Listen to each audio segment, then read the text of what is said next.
Plus two സാമ്പത്തികശാസ്ത്രം online ക്ലാസ്സിലേക്ക് എല്ലാ വിദ്യാർത്ഥികളെയും സ്വാഗതം ചെയ്യുന്നു.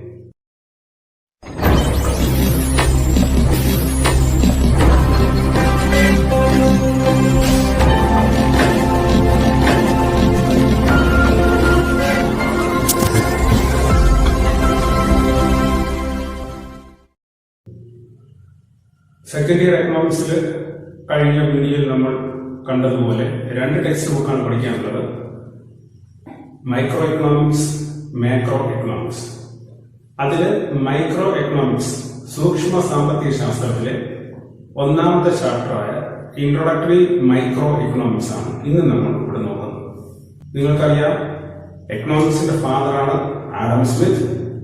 The term economics derived from the Greek word oikonomia, which means household management. ഗൃഹഭരണം എന്ന അർത്ഥം വരുന്ന വാക്കിൽ നിന്നാണ് എക്കണോമിക്സ് എന്നുള്ള പദം രൂപപ്പെട്ടത്. ഗ്രീക്ക് വേർഡായ oikonomia എന്ന വാക്കിൽ നിന്നാണ്. In early time, economics was known as political economy.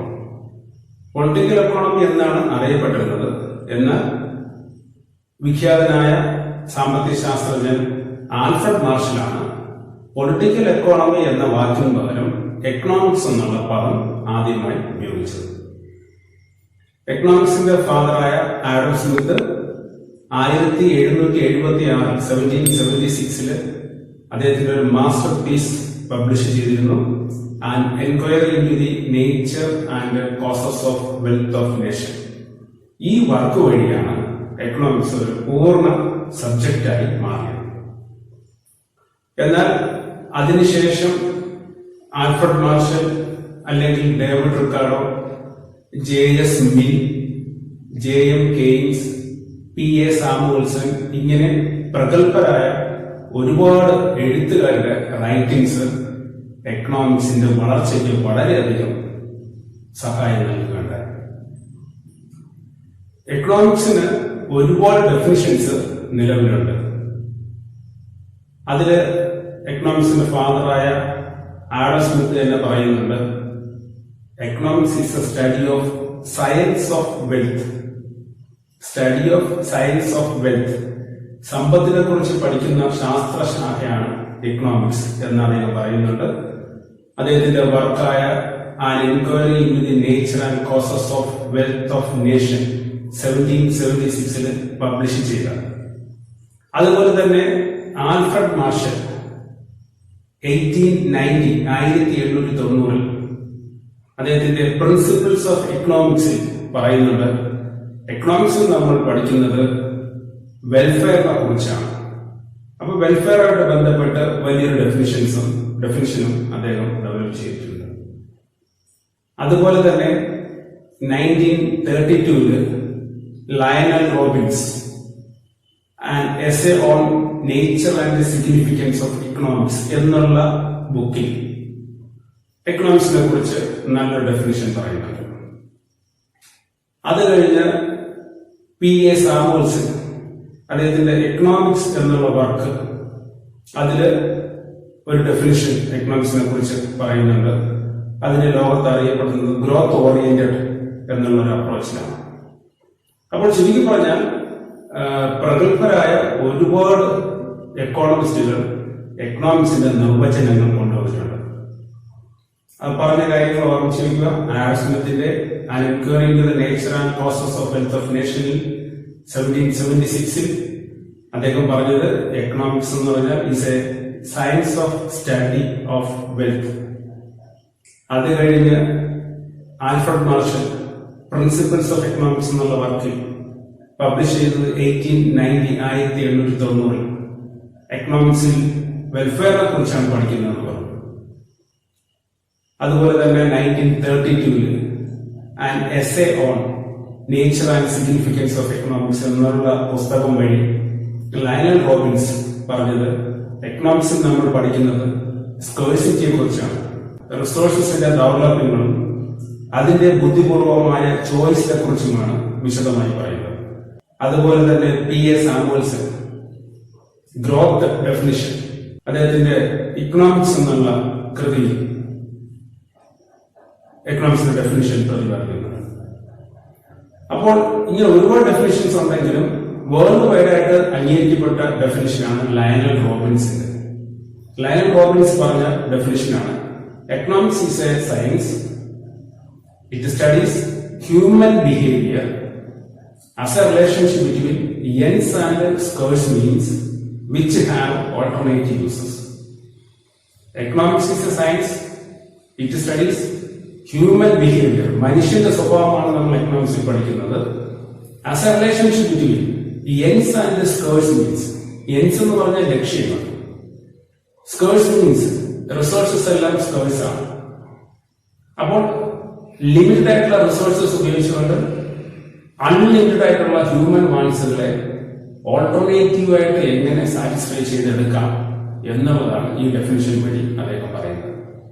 അപ്പോൾ റിസോഴ്സസ് ലിമിറ്റഡ് ആണെന്നും ഹ്യൂമൻ വാൻസ് അൺലിമിറ്റഡ് ആണെന്നും, അപ്പോൾ ഇതിൽ പ്രിയോറിറ്റി കൊടുത്തുകൊണ്ട് ചോയ്സ് കൊടുത്തുകൊണ്ടാണ് റിസോഴ്സസ് ലിമിറ്റഡ് ആയതുകൊണ്ട് നമ്മളുടെ ചോയ്സ് ഏതിലേക്കാണ് അതാണ് ആദ്യം നമ്മൾ സാറ്റിസ്ഫൈ ചെയ്യാൻ ശ്രമിക്കുന്നത് എന്നാണ് സ്കേഴ്സിന്റെ ഡെഫിനിഷൻ വഴി ഇദ്ദേഹം വ്യക്തമാക്കിയത്. ഈ തരത്തിൽ ചിന്തിക്കുമ്പോൾ ലോകരാജ്യങ്ങൾ ധാരാളം പ്രോബ്ലം ഫേസ് ചെയ്യുന്നുണ്ട്. ഓരോ രാജ്യം നേരിടുന്ന പ്രോബ്ലം ആ രാജ്യത്തിന്റെ കണ്ടീഷൻസ് അനുസരിച്ചാണ്. ഒരു രാജ്യത്തിന്റെ പ്രോബ്ലം ആയിരിക്കില്ല മറ്റൊരു രാജ്യത്തിന്റെ എക്കണോമിക് പ്രോബ്ലം. പക്ഷെ എങ്കിലും എല്ലാ രാജ്യങ്ങൾക്കും കോമൺ ആയിട്ട് ചില പ്രോബ്ലം ഉണ്ട്. അത് തന്നെയാണ് നേരത്തെ പറഞ്ഞ ഡെഫിനിഷന്റെ തുടർച്ചയായിട്ട് നമ്മൾ പറയുന്നത് റിസോഴ്സസ് ലിമിറ്റഡ് ആണ്. അപ്പോൾ ആ റിസോഴ്സസ് ലിമിറ്റഡ് ആയതുകൊണ്ട് ഹ്യൂമൻ വാൻസ് അൺലിമിറ്റഡ് ആണ്. അപ്പോൾ റിസോഴ്സസ് നമ്മൾ ഓൾട്ടർനേറ്റീവ് ആയിട്ടാണ് ഉപയോഗിക്കേണ്ടത്. ഇതുമായിട്ട് ഇതുമായി ഡെവലപ്പ് ചെയ്തു വന്ന ഒരു പ്രധാന വിഷയങ്ങളായിരുന്നു എന്ത് ഉൽപ്പാദിപ്പിക്കണം, എത്ര ക്വാണ്ടിറ്റി, എങ്ങനെ ഉൽപ്പാദിപ്പിക്കണം, ആർക്കു വേണ്ടി ഉൽപ്പാദിപ്പിക്കണം, what to produce and in what quantities, how to produce, for whom to produce. അപ്പോൾ ഈ മൂന്ന് കാര്യങ്ങൾ ചേർത്തുകൊണ്ട് നമ്മൾ central problem of an economy, ഒരു ഗവൺമെന്റിന്റെ അല്ലെങ്കിൽ ഒരു രാജ്യത്തിന്റെ പ്രധാന പ്രോബ്ലമായി നമ്മൾ ഇതിനെ അഡ്രസ് ചെയ്യുകയാണ്. എന്തൊക്കെയാണ്? What to produce and in what quantity, how to produce, for whom to produce. What to produce, എന്ത് ഉൽപ്പാദിപ്പിക്കണം എന്നുള്ള ഒരു ക്വസ്റ്റിനെ എറൈസ് ചെയ്തത് ഇതുകൊണ്ടാണ്. റിസോഴ്സസ് ലിമിറ്റഡ് ആയതുകൊണ്ടാണ്. റിസോഴ്സസ് അൺലിമിറ്റഡ് ആയിട്ട് ഉണ്ടായിരുന്നുവെങ്കിൽ ഇതിനൊരു പ്രോബ്ലം തന്നെ എറൈസ് ചെയ്യില്ലായിരുന്നു, എന്ത് ഉൽപ്പാദിപ്പിക്കണം എന്നുള്ളത്. ഒരു ഉദാഹരണം പറയുകയാണെങ്കിൽ ഇന്ത്യ എന്നുള്ള രാജ്യം എടുക്കുമ്പോൾ ഇപ്പോൾ രണ്ട് കമ്മോഡിറ്റി, ഒരുപാട് കമ്മോഡിറ്റീസ് പ്രൊഡ്യൂസ് ചെയ്യുന്നുണ്ട്. പ്രധാനമായി രണ്ട് കമ്മോഡിറ്റി എടുക്കുകയാണ് സിംപ്ലിസിറ്റിക്ക് വേണ്ടി, റൈസും വീറ്റും. അപ്പോൾ ഇന്ത്യയിൽ റൈസ് ഉൽപ്പാദിപ്പിക്കണോ അതോ വീറ്റ് ഉൽപ്പാദിപ്പിക്കണോ, എന്ത് ഉൽപ്പാദിപ്പിക്കണം? ഇതാണ് ഒന്നാമത്തെ ഏറ്റവും പ്രധാനപ്പെട്ട ഒരു പ്രോബ്ലം, വാട്ട് ടു പ്രൊഡ്യൂസ്. ഇനി വീറ്റ് ഉൽപ്പാദിപ്പിക്കാമെന്നാണ് തീരുമാനിച്ചതെങ്കിൽ വീറ്റ് എത്ര ക്വാണ്ടിറ്റി ഉൽപ്പാദിപ്പിക്കണം? അപ്പോൾ വീറ്റ് ഉൽപ്പാദിപ്പിക്കണോ അല്ലെങ്കിൽ റൈസ് ഉൽപ്പാദിപ്പിക്കണോ? ഇതില് ഏത് ഉൽപ്പാദിപ്പിക്കണം എന്നുള്ള ഒരു പ്രോബ്ലം തന്നെ റൈസ് ചെയ്യുന്നത് വാട്ട് ടു പ്രൊഡ്യൂസ് എന്നുള്ള ഒരു വീറ്റ് ഉൽപ്പാദിപ്പിക്കണോ റൈസ് ഉൽപ്പാദിപ്പിക്കണോ എന്നുള്ള കാര്യത്തിൽ ഒരു തീരുമാനം എടുത്തു കഴിഞ്ഞാൽ പിന്നെ ആ സമ്പദ് വ്യവസ്ഥ നേരിടുന്ന രണ്ടാമത്തെ പ്രധാന പ്രോബ്ലമാണ് ഹൗ ടു പ്രൊഡ്യൂസ്, എങ്ങനെ ഉൽപ്പാദിപ്പിക്കണം. എങ്ങനെ ഉൽപ്പാദിപ്പിക്കണം എന്ന് ഇവിടെ പ്രധാനമായും മീൻ ചെയ്യുന്നത് ടെക്നോളജിയാണ്, സാങ്കേതിക വിദ്യയാണ്. ഇപ്പൊ രണ്ട് തരത്തിൽ സാങ്കേതിക വിദ്യ ലോകത്ത് നിലനിൽക്കുന്നുണ്ട്. ഒന്ന് labour intensive technology, second one capital intensive technology. തൊഴിൽ തീവ്ര സാങ്കേതിക വിദ്യയെന്നും മൂലധന തീവ്ര സാങ്കേതിക വിദ്യയെന്നും. അപ്പോൾ ഇതിൽ ഏത് സാങ്കേതിക വിദ്യ ഉപയോഗിക്കണം? ലേബർ ഇന്റൻസീവ് ടെക്നോളജി ഉപയോഗിക്കണോ അതോ ക്യാപിറ്റൽ ഇന്റൻസീവ് ടെക്നോളജി ഉപയോഗിക്കണോ? Labour intensive technology means using more labour with less capital. Labour intensive technology എന്ന് പറഞ്ഞാൽ കൂടുതൽ ലേബർ ഉപയോഗിക്കുകയും കുറച്ച് ടെക്നോളജി ഉപയോഗിക്കുകയും ചെയ്യുന്ന സാങ്കേതിക വിദ്യയാണ്. Second one is capital intensive technology, which means using more capital with less labor. കൂടുതൽ ക്യാപിറ്റലും കുറച്ച് ലേബറും ഉപയോഗിച്ച് ചെയ്യുന്ന സാങ്കേതിക വിദ്യയാണ് ക്യാപിറ്റൽ ഇന്റൻസീവ് ടെക്നോളജി. അപ്പോൾ ഹൗ ടു പ്രൊഡ്യൂസ് എന്നുള്ള പറയുന്നതിൽ രണ്ട് സാങ്കേതിക വിദ്യ വരുന്നു, labour intensive technology and capital intensive technology. ഏത് ടെക്നോളജി യൂസ് ചെയ്യണം എന്നുള്ളത് അതാത് രാജ്യത്തിന്റെ കണ്ടീഷൻസ് അനുസരിച്ചായിരിക്കും. ഉദാഹരണം പറയുകയാണെങ്കിൽ ഇന്ത്യയുടെ കാര്യം എടുക്കുകയാണെങ്കിൽ ഇന്ത്യയിൽ ഇപ്പോൾ ഏറ്റവും കൂടുതൽ അവൈലബിൾ ആയിരിക്കുന്നത് മാൻ പവർ ആണ്. അപ്പൊ ലേബർ ഇന്റൻസീവ് ടെക്നോളജിയാണ് ഇന്ത്യക്ക് കുറെ കൂടി ബെറ്റർ. അതേസമയത്ത് യൂറോപ്യൻ കൺട്രിയിൽ എസ്പെഷ്യലി അമേരിക്ക എടുക്കുകയാണെങ്കിൽ അവിടെ ലേബർ പവറിനേക്കാളും കൂടുതലും അവിടെ ക്യാപിറ്റലാണ് അവൈലബിൾ ആയിട്ടുള്ളത്. അപ്പോൾ അവർക്ക് പറ്റിയത് ക്യാപിറ്റൽ ഇന്റൻസീവ് ടെക്നോളജി. ഏത് ടെക്നോളജി സെലക്ട് ചെയ്യണം, ഏത് ടെക്നോളജി ഫോളോ ചെയ്യണം എന്നുള്ളത് ആ രാജ്യത്തിന്റെ കണ്ടീഷൻസ് അനുസരിച്ചായിരിക്കും. മൂന്നാമതാണ് ഫോർ ഹൂം ടു പ്രൊഡ്യൂസ്. ഇവിടെ ഫോർ ഹൂം ടു പ്രൊഡ്യൂസ് എന്നുകൊണ്ട് ഉദ്ദേശിക്കുന്നത് എന്താണോ ഉൽപ്പാദിപ്പിച്ചത് അത് ഫാക്ടേഴ്സ് ഓഫ് പ്രൊഡക്ഷന് വിതരണം ചെയ്യുന്നതാണ് ഫോർ ഹൂം ടു പ്രൊഡ്യൂസ് എന്നിവിടെ കൊണ്ട് ഉദ്ദേശിക്കുന്നത്. Distribution of what is produced. Produce ചെയ്തത് ഡിസ്ട്രിബ്യൂട്ട് ചെയ്യുക എന്നുള്ളതാണ് ഇവിടെ മീൻ ചെയ്യുന്നത്. ഡിസ്ട്രിബ്യൂട്ട് ചെയ്യുക എന്നിവിടെ ഉദ്ദേശിക്കുന്നത് പ്രധാനമായും factors of production in terms of remuneration, പ്രതിഫലം എന്ന രീതിയിൽ വിതരണം ചെയ്യുന്നതാണ്. ലാൻഡ്, ലേബർ, ക്യാപിറ്റൽ, ഓർഗനൈസേഷൻ, ഈ 4 ഫാക്ടേഴ്സ് ഓഫ് പ്രൊഡക്ഷനും കിട്ടുന്ന റെമ്യൂണറേഷനാണ് ലാൻഡിന് റെന്റ്, ലേബറിന് വേജസ്, ക്യാപിറ്റലിന് ഇൻട്രസ്റ്റ്, ഓർഗനൈസേഷന് പ്രോഫിറ്റ്. അപ്പോൾ ഈ തരത്തിൽ നാഷണൽ ഇൻകം വിതരണം ചെയ്യുന്നതിനാണ് നമ്മൾ ലാസ്റ്റ് പറഞ്ഞ ഫോർ ഹൂം ടു പ്രൊഡ്യൂസ് എന്നുള്ളത് മീൻ ചെയ്യുന്നത്. അപ്പോൾ ഈ സെൻട്രൽ പ്രോബ്ലം നമ്മൾ ഗ്രാഫിക്കലായിട്ട് എക്സ്പ്രസ് ചെയ്യുന്നതാണ് പ്രൊഡക്ഷൻ പോസിബിലിറ്റി കർവ് എന്ന് വിളിക്കുന്നത്. ഉൽപാദന സാധ്യത വക്രം. ഉൽപാദന സാധ്യത വക്രത്തിന്റെ മറ്റൊരു പേരാണ് പ്രൊഡക്ഷൻ പോസിബിലിറ്റി ഫ്രോണ്ടിയർ എന്നും അല്ലെങ്കിൽ ട്രാൻസ്ഫർമേഷൻ കർവ്.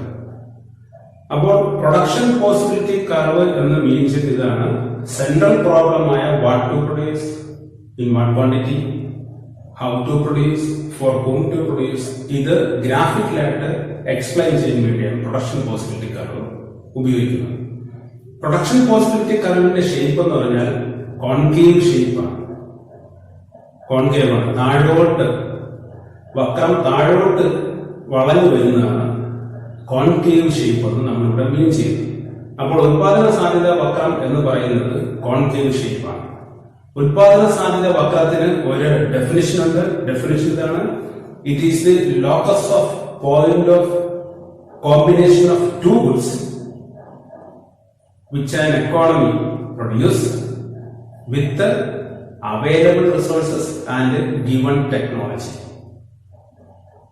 തന്നിരിക്കുന്ന സാങ്കേതിക വിദ്യയും ലഭ്യമായ വിഭവങ്ങളും ഉപയോഗിച്ചുകൊണ്ട് ഒരു സമ്പദ് വ്യവസ്ഥയ്ക്ക് ഉൽപ്പാദിപ്പിക്കാൻ സാധിക്കുന്ന രണ്ട് സാധനങ്ങളുടെ സംയോഗത്തെയാണ് ഉൽപാദന സാധ്യത വക്രം എന്ന് നമ്മൾ വിളിക്കുന്നത്.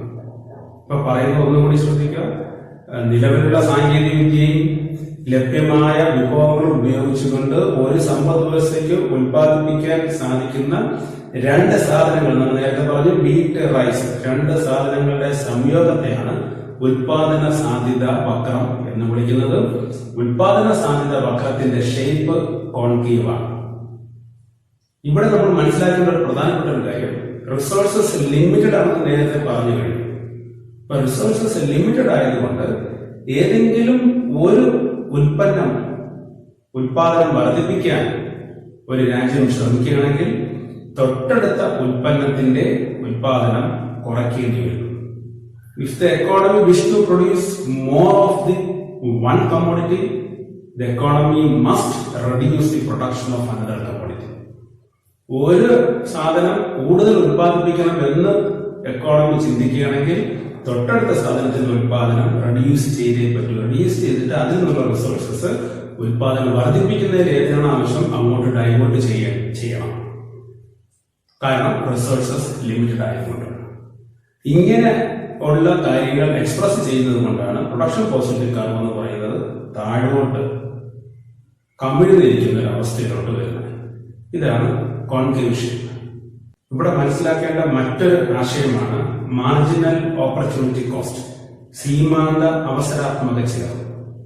സീമാന്ത അവസരാത്മക ചിലവ് എന്ന് പറഞ്ഞാൽ ഇത്രയേ ഉള്ളൂ: ഒരു യൂണിറ്റ് ഉൽപാദനം കൂടുതൽ നടത്തണമെന്നുണ്ടെങ്കിൽ തൊട്ടടുത്ത സാധനത്തിന്റെ ഉൽപാദനം എത്ര യൂണിറ്റ് ത്യജിക്കേണ്ടി വരുന്നു? ഇതാണ് ആ സാധനത്തിന്റെ സീമാന്ത അവസരാത്മക ചിലവ്. എന്താണ് പറയുന്നത്? ഏതെങ്കിലും ഒരു ഉൽപാദനത്തിന്റെ ഒരു യൂണിറ്റ് വർദ്ധിപ്പിക്കണമെന്നുണ്ടെങ്കിൽ തൊട്ടടുത്ത ഉൽപാദനം, അതായത് തൊട്ടടുത്ത സാധനത്തിന്റെ ഉൽപാദനം എത്ര ത്യജിക്കുന്നു എന്ന് കൃത്യമായി പറയുന്നതാണ് സീമാന്ത അവസരാത്മക ചിലവ്, മാർജിനൽ ഓപ്പർച്യൂണിറ്റി കോസ്റ്റ്. അപ്പോൾ മാർജിനൽ ഓപ്പർച്യൂണിറ്റി കോസ്റ്റ് കൂടുമ്പോൾ PPC എന്ന് പറയുന്നത് കോൺകേവ് ഷേപ്പാണ്. എന്നാൽ മാർജിനൽ ഓപ്പർച്യൂണിറ്റി കോസ്റ്റ് കുറയുമ്പോൾ പ്രൊഡക്ഷൻ കോസ്റ്റിന്റെ കർവ് കോൺവെക്സ് ഷേപ്പാവും. എന്നാൽ മാർജിനൽ ഓപ്പർച്യൂണിറ്റി കോസ്റ്റ് സെയിം ആയിട്ട് നിൽക്കുമ്പോൾ പ്രൊഡക്ഷൻ കോസ്റ്റിന്റെ കർവ് എന്ന് പറഞ്ഞാൽ ഒരു നേർ രേഖയായി മാറും. ഈ മൂന്ന് കാര്യങ്ങൾ ഓർമ്മിച്ചിരിക്കുക. മാർജിനൽ ഓപ്പർച്യൂണിറ്റി കോസ്റ്റ് കൂടുമ്പോൾ പ്രൊഡക്ഷൻ കോസ്റ്റിന്റെ കർവ് അതിന്റെ ഷേപ്പ് കോൺകേവ് ആകുന്നു. മാർജിനൽ ഓപ്പർച്യൂണിറ്റി കോസ്റ്റ് കുറയുമ്പോൾ പ്രൊഡക്ഷൻ കോസ്റ്റിന്റെ കർവിന്റെ ഷേപ്പ് കോൺവെക്സ് ആകുന്നു, അതായത് ചന്ദ്രക്കല പോലെ വരുന്നു. മറ്റൊന്ന്, മാർജിനൽ ഓപ്പർച്യൂണിറ്റി കോസ്റ്റ് സെയിം ആയിരിക്കുമ്പോൾ പ്രൊഡക്ഷൻ കോസ്റ്റിന്റെ കർവ് നേർരേഖയായി മാറും. അപ്പോൾ ഇന്ന് പഠിച്ച പ്രധാനമായിട്ടുള്ള കാര്യങ്ങൾ ഓർമ്മിച്ചിരിക്കുക. സാമ്പത്തിക ശാസ്ത്രം, അതിന്റെ ടേം ഡിറൈവ് ചെയ്ത കാര്യങ്ങൾ പറഞ്ഞു. അതുപോലെ തന്നെ സാമ്പത്തിക ശാസ്ത്രവുമായി ബന്ധപ്പെട്ട് ഒരുപാട് നിർവചനങ്ങളുണ്ടെന്നും അതിൽ പ്രധാനമായി വരുന്ന സാമ്പത്തിക ശാസ്ത്രജ്ഞന്മാരുടെ കാര്യങ്ങൾ പ്രതിപാദിച്ചു. അവരുടെ വർക്കുകളും പ്രസിദ്ധീകരിച്ച ഡേറ്റുകളും പറഞ്ഞു. Adam Smith, father of economics, അദ്ദേഹത്തിന്റെ വർക്ക് ഓർമ്മിച്ചിരിക്കുക. അതുപോലെ മറ്റൊരു പ്രധാനപ്പെട്ട കാര്യം പറഞ്ഞാണ് ഒരു എക്കോണമിയിൽ ഉണ്ടാകുന്ന പ്രധാനപ്പെട്ട പ്രോബ്ലംസ് ഏതൊക്കെയാണെന്നുള്ളതും, what to produce, how to produce, for whom to produce എന്നുള്ളതും. ഇതുമായിട്ട് ബന്ധപ്പെട്ട് ഈ മൂന്ന് ഇഷ്യൂസും ഡീൽ ചെയ്യാൻ വേണ്ടി നമ്മൾ ഗ്രാഫിക്കലായിട്ട് റെപ്രസെന്റേറ്റ് ചെയ്യുന്നതാണ് പ്രൊഡക്ഷൻ പോസിബിലിറ്റി കർവ് എന്നും. പ്രൊഡക്ഷൻ പോസിബിലിറ്റി കർവും മാർജിനൽ ഓപ്പർച്യൂണിറ്റി കോസ്റ്റും തമ്മിൽ എങ്ങനെ ബന്ധപ്പെട്ടിരിക്കുന്നു എന്നുള്ളതാണ് നമ്മൾ വിശദമായി നോക്കിയത്. ഇന്നത്തോടെ ഈ ക്ലാസ് അവസാനിക്കുകയാണ്. അടുത്ത ക്ലാസ്സിൽ നമ്മൾ ഇതുമായിട്ട് ബന്ധപ്പെട്ട് വരുന്ന മൂന്ന് സമ്പദ് വ്യവസ്ഥകൾ, മാർക്കറ്റ് എക്കോണമി അല്ലെങ്കിൽ സോഷ്യലിസം അല്ലെങ്കിൽ മിക്സ്ഡ് എക്കോണമി, ഈ സമ്പദ് വ്യവസ്ഥയിൽ ഈ സെൻട്രൽ പ്രോബ്ലം എങ്ങനെയാണ് സോൾവ് ചെയ്യുന്നത് എന്നുള്ളതാണ് ഇന്നത്തോടെ ക്ലാസ് അവസാനിക്കുന്നത്.